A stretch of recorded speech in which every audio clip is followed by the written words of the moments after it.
Today I'm making a Cajun seafood boil.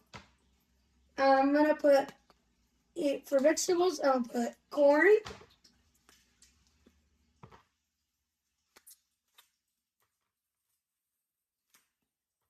potatoes, and that's it. I put this on the side. Here's what we're gonna have. We have snow crab. Um, we have a lot of shrimp, and we have. You get these guys.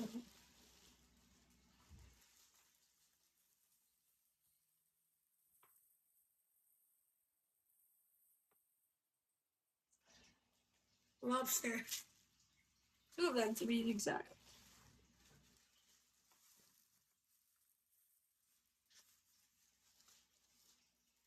Two lobsters.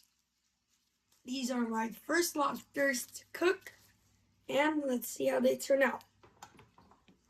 And we also have Cajun style sausages.